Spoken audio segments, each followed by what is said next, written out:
श्रीमदेवी भागवत नवम स्कंद में अधो पंचशस्त्रो अध्याय में भक्तगण आज आपको भगवती श्री राधा तथा दुर्गा की मंत्र ध्यान पूजा विधान तथा स्तवन का वर्णन की कथा कहूँगा। आप भक्तगणों इसको ध्यान से सुने। माँ भगवती आपके परिवार की सदा रक्षा करे और इस कथा को पूरा सुने। नारद जी बोले, हे भगवान, मूल प्रकृति रूपा देवियों का सारा आख्यान मैंने यथार्थ रूप से सुन लिया, जिसका स्मरण करके प्राणी जन्म मरण रूपी भवबंधन से मुक्त हो जाता है।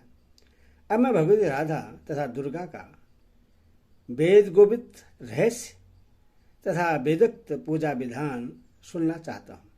हे मुनीश्वर, आपने इन दोनों पराशक्तियों की अद्भुत महिमा बताई है। उससे सुनकर भला किस पुरुष का मन उनमें लीन नहीं हो जाएगा।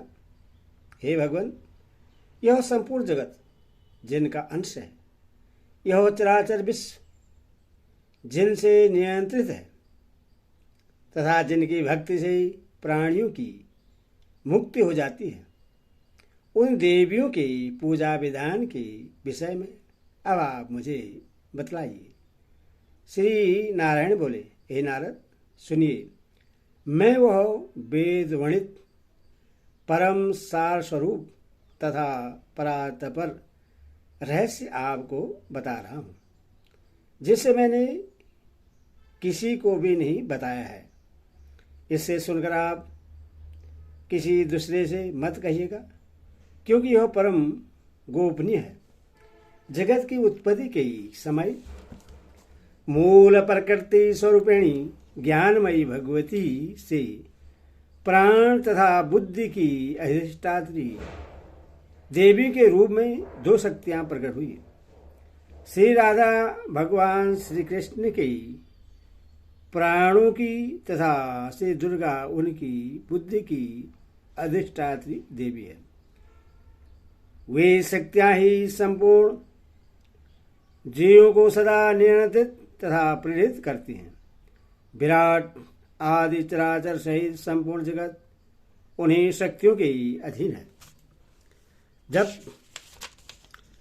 जब तक उन दोनों शक्तियों की कृपा नहीं होती, तब तक मोक्ष दुर्लभ रहता है। अतएव उन दोनों की प्रसन्नता के लिए उनकी निरंतर उपासना करनी चाहिए। हे नारद, उनमें आप पहले राधिका मंत्र को भक्तिपूर्वक सुनिए, जिस परात्पर मंत्र को ब्रह्मा विष्णु आदि भी सदा जपते रहते हैं। श्री राधा इस शब्द के अंत में चतुर्शी विभक्ति लगाकर उसके आगे अग्निपत्नी स्वापद जोड़ देने पर श्री राधाई स्वाहा नामक यह सड़सठ महामंत्र धर्म अर्थ आदि को प्रकाशित करने वाला है। इसी राधिका मंत्र के आदि में माया बीज हिम से युक्त होकर हिम श्री राधाई स्वाहा यह वाचा चिंतामणि मंत्र कहा गया है। इस मंत्र का महात्म्य करोड़ों मुखों तथा जिह्वाओं के द्वारा भी नहीं कहा जा सकता है। सर्वप्रथम भगवान श्री कृष्ण ने गोलोक में रासमंडल में मूल देवी भगवती श्री राधा के उपदेश करने पर भक्तिपूर्वक इस मंत्र को ग्रहण किया था। तत्पश्चात भगवान श्री कृष्ण ने विष्णु ने विराट ब्रह्मा को, ब्रह्मा ने धर्मदेव को और धर्मदेव ने मुझको इस मंत्र का उपदेश किया। इस प्रकार यह परंपरा चली आई। मैं उस मंत्र का जप करता हूँ। इसी कारण से मैं ऋषि रूप में पूजित हूँ। ब्रह्मा आदि समस्त देवता भी सदा प्रसन्नतापूर्वक उन श्री राधिका का ध्यान करते रहते हैं। राधा की पूजा के बिना श्री कृष्ण की पूजा करने का अधिकार नहीं है, अतः सभी वैष्णवों को राधिका पूजन अवश्य करना चाहिए। वे भगवती राधिका भगवान श्री कृष्ण के प्राणों की अधिष्ठात्री देवी है, अतः वे विभु उनके अधीन रहते हैं। वे श्री कृष्ण की रास की सदा स्वामिनी है, इसीलिए श्री कृष्ण उन राधिका के बिना नहीं रह सकते। वे प्राणियों के संपूर्ण मनोरथों को पूर्ण करती है, इसीलिए वे राधा इस नाम से विख्यात है। यहाँ कहे गए सही मंत्रों का ऋषि मैं नारायण ही हूँ, और मैं राधा मंत्र का देवी गायत्री छंद है तथा राधिका देवता है, तार पर्वण बीज है, और देवी भुवनेश्वरी को शक्ति कहा गया है। मूल मंत्र की आवृत्ति से शास्त्रक न्यास कर लेना चाहिए। हे मुने, इसके बाद सामवेद में वर्णित पूर्वोक्त रीति के अनुसार रासेश्वरी महादेवी राधिका का ध्यान करना चाहिए। ध्यान इस प्रकार है, परमेश्वरी श्री राधा सवे चंपा की वर्ण के समान आभा वाली है, शरदकालीन चंद्रमा के समान मुख वाली है। इनके श्री विग्रह की कांति करोड़ों चंद्रों की प्रभा के समान है।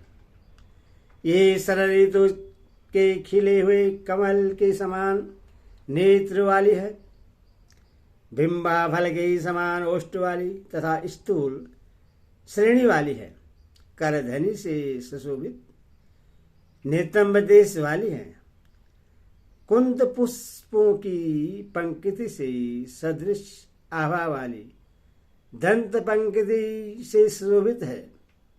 इन्होंने अग्नि के समान विशुद्ध रेशमी वस्त्र धारण कर रखा है। ये मंद मंद मुस्कान युक्त प्रश्न मुख मंडल वाली हैं। इनके दोनों वश स्थल हाथी के मस्तक के समान विशाल हैं। ये सदा 12 वर्ष की अवस्था वाली प्रतीत होती हैं। रत्नमय आभूषणों से अलंकृत हैं, श्रृंगार सिंधु की तरंगों के समान हैं, भक्तों पर अनुग्रह करने के लिए आतुर हैं। मलिका तथा मालती के पुष्पों की मालाओं से युक्त केश पास से सुशोभित हो रही हैं। इनके सुकुमार अंगों में मोतियों की लड़ियां शोभा दे रही हैं। ये रास मंडल के मध्य भाग में विराजमान हैं। इन्होंने अपने हाथों में वर तथा अभय मुद्राओं को धारण कर रखा है। ये शांत स्वभाव वाले हैं, सदा शाश्वत यौवन से संपन्न है, रत्न निर्मित सिंहासन पर विराजमान है, समस्त गोपियों की स्वामिनी है।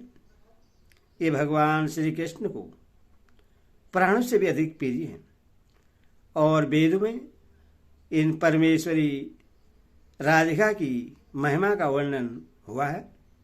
इस प्रकार हृदय देश में ध्यान करके बाहर सालग्राम शिला कलश अथवा 8 दल वाले यंत्र पर विधान पूर्वक देवी राधिका की पूजा करनी चाहिए। देवी राधिका का आह्वान करने के पश्चात आसन आदि संपन्न करें। मूल मंत्र का समय को उच्चारण करके ही आसन आदि वस्तुएं भगवती के सम्मुख उपस्थित करनी चाहिए।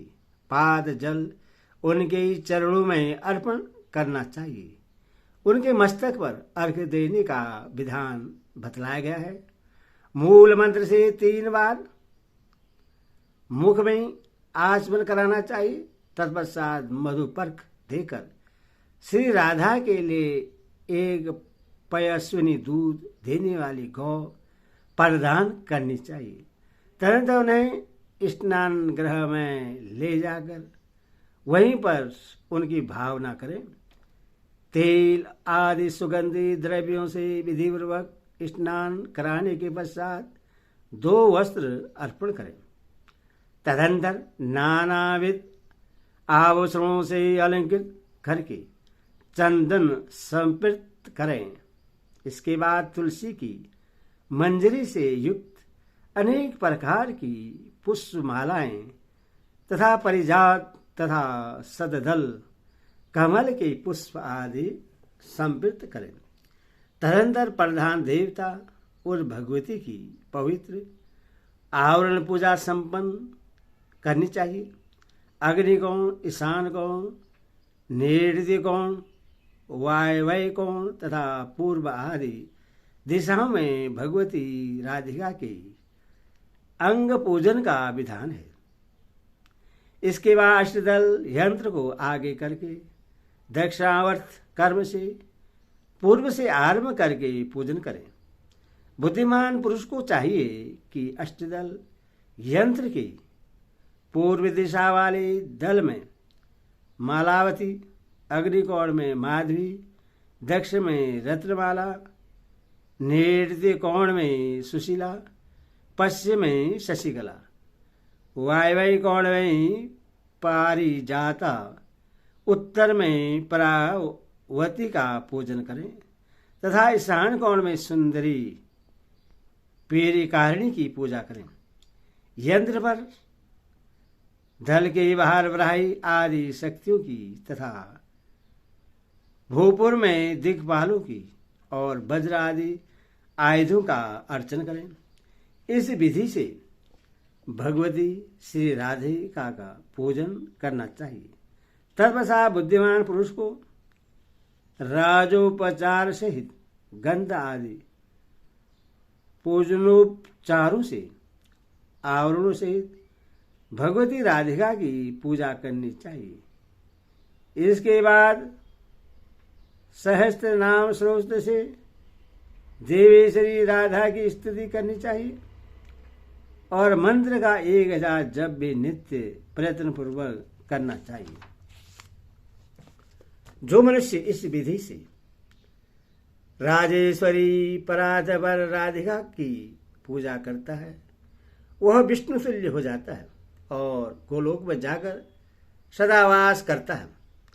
जो बुद्धिमान पुरुष कार्तिक पूर्णिमा तिथि को भगवती श्री राधा का जन्मोत्सव मनाता है उससे रासेश्वरी परमा श्री राधा का अपना सानिध्य प्रदान कर देती है। गोलोक में सदा निवास करने वाली भगवती श्री राधा किसी कारण से ही वृंदावन में वृक्ष भानु की पुत्री के रूप में आविर्भूत हुई। यहाँ कहे गए मंत्रों की वर्ण संख्या के अनुसार पुरस्चरण क्रिया बतलाई गई है। इसमें जपे गए मंत्र के दर्शन से हवन करना चाहिए। भक्ति भावपूर्वक दुग्ध मधु घृत इन 3 मधुर पदार्थों से मिश्रित तिलों से आहुति प्रदान करनी चाहिए। नारद जी बोले, हे मुनि, अब आप वह स्रोत्र बतलाइए जिससे भगवती श्री राधिका भली भांति प्रश्न हो जाती है। श्री नारायण बोले, स्रोत इस प्रकार है। रास मंडल में निवास करने वाली हे परमेश्वरी, आपको नमस्कार है। कृष्ण को प्राणों से भी अधिक प्रिय हे राजेश्वरी, आपको नमस्कार है।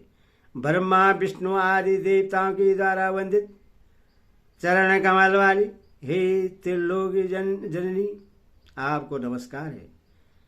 हे करुणा प्रणवे, आप मुझ पर प्रश्न होइए। हे सरस्वती रूपे, आपको नमस्कार है।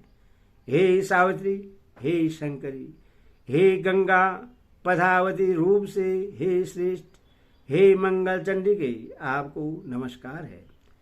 हे तुलसी रूपे, आपको नमस्कार है। हे लक्ष्मी रूपिणी आपको नमस्कार है।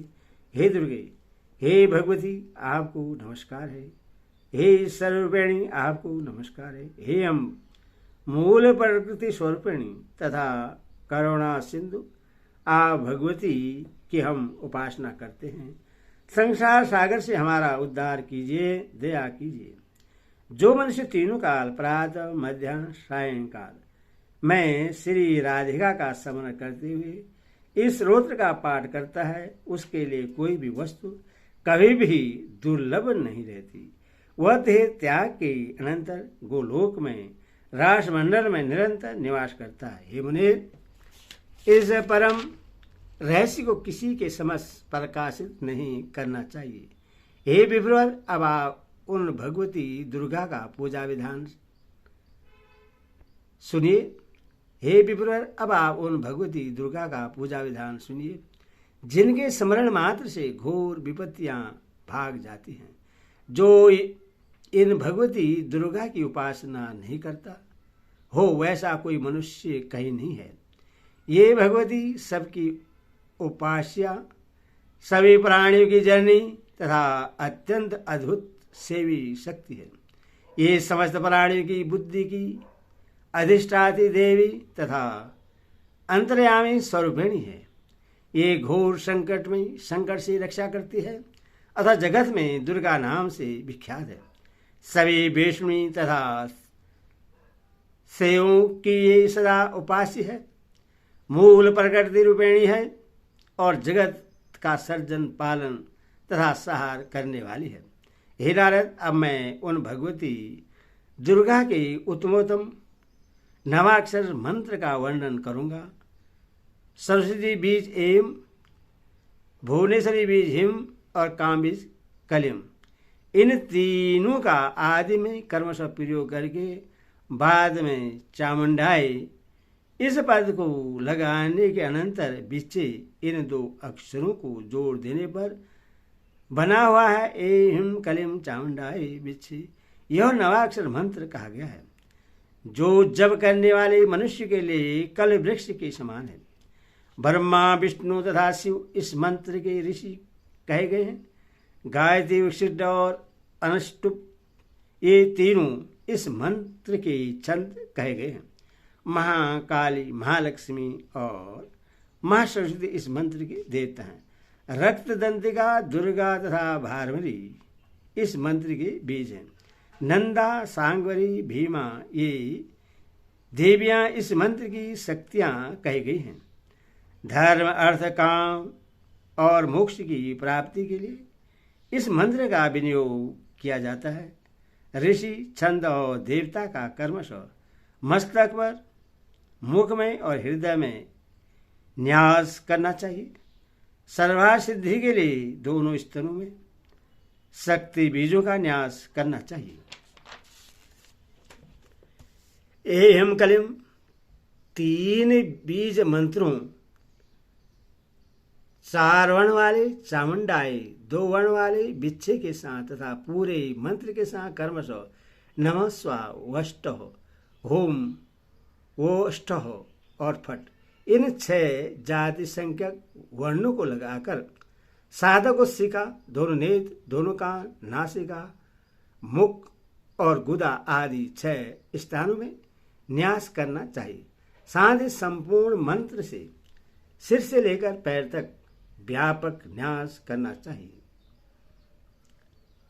महाकाली का ध्यान, हाथ में खंडक, चक्र, गदा, बाण, धनुष, परिघ, शूल, भुजदंडे, कपाल तथा शंख धारण करने वाली, नाना भेदाभूषण से अलंकृत, नीलांजन की समान कांति वाली, 10 चरणों तथा 10 मुखों वाली एवं 3 नेत्रों वाली भगवती महाकाली की मैं आराधना करता हूँ, जिनका स्तवन कमलासन ब्रह्मा जी ने मधु और केशव का वध करने के लिए किया था।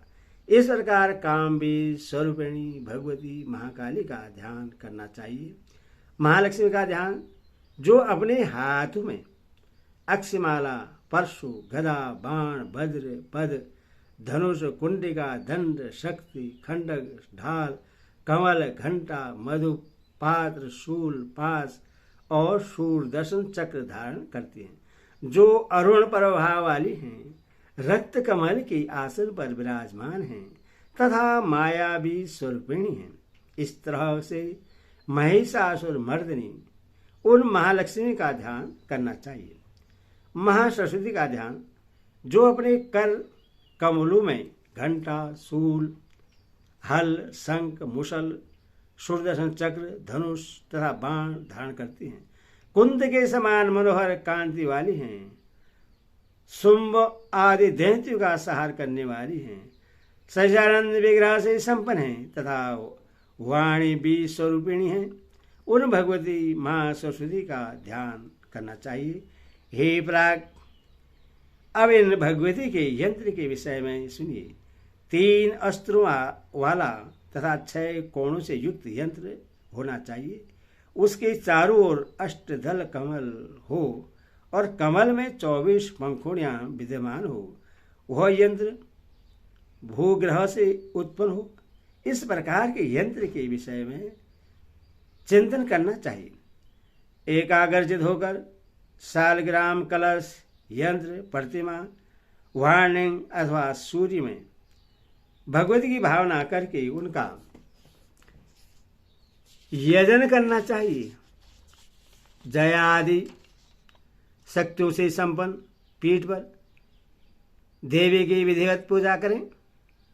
यंत्र के पूर्व कोण में सरस्वती सहित ब्रह्मा की पूजा करें। नृत्य कोण में लक्ष्मी सहित विष्णु की पूजा करें तथा वही कोण में पार्वती सहित भगवान शिव की पूजा करें। देवी के उत्तर में सिंह की तथा बाईं ओर महिषासुर की पूजा करनी चाहिए। इसके बाद 6 कोणों में कर्मशः भगवती नंदजा, रक्त दंदता, शांकभरी, कल्याणकारिणी, दुर्गा, भीमा तथा भारमरी का पूजन करना चाहिए। तदंतर 8 दलों में ब्राह्मणी, महेश्वरी, कुमारी, विष्णुनी, वाराही, नारसिंह, इंद्री और चामुंडा की पूजा करनी चाहिए।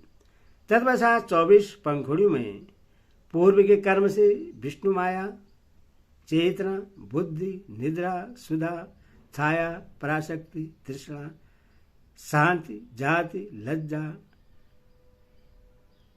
शांति, श्रद्धा, कीर्ति, लक्ष्मी, धीर्ति, वीरति, श्रुति, स्मृति, दया, तुष्टि, पुष्टि, माता और भ्रांति, इन देवियों की पूजा करनी चाहिए।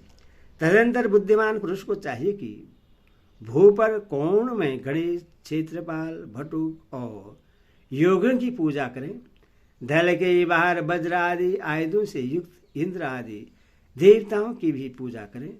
इस रीति से आवरण सहित भगवती दुर्गा की पूजा करें। भगवती की प्रसन्नता के लिए विधिवत प्रकार से राशि पूजनोपचार उन्हें अर्पण करनी चाहिए। तत्पश्चात मंत्रार्थ ध्यान रखते हुए नवाण मंत्र का जप करना चाहिए। तदनंतर भगवती दुर्गा के सामने सप्तशती स्तोत्र का पाठ करना चाहिए। तीनों लोकों में इस स्तोत्र के सदृश दूसरा कोई भी स्तोत्र नहीं है। इसलिए मनुष्य को इस स्तोत्र के द्वारा प्रतिदिन देवेश्वरी दुर्गा को प्रश्न करना चाहिए। ऐसा करने वाला मनुष्य धर्म, अर्थ, काम और मोक्ष का आलय बन जाता है। हे वीर, इस प्रकार मैंने आपको भगवती दुर्गा के पूजन का विधान बता दिया। इसके द्वारा सबकी कृतार्थता संपन्न हो सके, इसलिए मैंने आपसे इसका वर्णन किया है। ब्रह्मा, विष्णु आदि सभी प्रमुख देवतागण, सभी मनोगण, ज्ञाननिष्ठ मुनि, योगीजन, आश्रमवासी तथा लक्ष्मी आदि देवियां, ये सब उन भगवती शिवा का ध्यान करते हैं। जन्म की सफलता तभी समझी जाती है जब श्री दुर्गा का स्मरण हो जाए। भगवती दुर्गा के चरण कमल का ध्यान करके ही 14 मनु ने मनुपत तथा देवता गणों ने अपना अपना स्थान प्राप्त किया है। इस प्रकार मैंने रहस्यों का भी अति रहस्य स्वरूप यह सारा आख्यान कह दिया। इसमें भगवती प्रकृति के 5 मुख्य स्वरूपों तथा उनके अंशों का वर्णन है। इसका नित्य श्रवण करने से मनुष्य चारों पुरुषार्थ धर्म अर्थ काम मोक्ष प्राप्त कर लेता है, इसमें संदेह नहीं है। यह सब मैंने सच सच कहा है। इस रहस्य के प्रभाव से पुत्रहीन व्यक्ति पुत्र तथा विद्याभिलाषी मनुष्य विद्या प्राप्त कर लेता है। इसका श्रवण करके मनुष्य जिस मनोरथ की पूर्णता की कामना करता है उसको प्राप्त कर लेता है। नवरात्र में एकाग्रचित्त होकर भगवती दुर्गा के सम्मुख इसका पाठ करना चाहिए। जगद्धात्री भगवती दुर्गा इससे निश्चय ही प्रश्न हो जाती है। जो मनुष्य प्रतिदिन इस 9वें स्कंद के 1 अध्याय का पाठ करता है, भगवती दुर्गा उसके अधीन हो जाती है और वह मनुष्य देवी का प्रियकर हो जाता है। इस विषय में किसी कुमारी के दिव्य हाथ अथवा बालक के करकमल से यथाविधि शकुन की परीक्षा करनी चाहिए। अपने मनोरथ का संकल्प करके पुस्तक की पूजा करें। तत्पश्चात जगदीश्वर भगवती दुर्गा को बार बार प्रणाम करें। भली भांति स्नान की हुई कन्या को वहां विराजमान करके देवी के रूप में उसकी विधि पूर्वक पूजा करने के अनंतर स्वर्ण निर्मित शाला का उस कन्या से स्कंद के मध्य में रखवाना चाहिए। शाला का रखने पर शुभ अथवा अशुभ जो भी प्रसंग आता है वैसा ही फल होता है, अथवा उदासीन प्रसंग आने पर कार्य भी उदासीन हो जाता है, यह निश्चित है। एरे श्रीमद् देवी भागवत महापुराण षष्ठादशस्थानां नवस्के देवां आहरण पूजा विधि वर्णाम पंचम अध्यायो और 9वें स्कंद हरि ओम तत्सत् हरि ओम तत्सत् हरि ओम।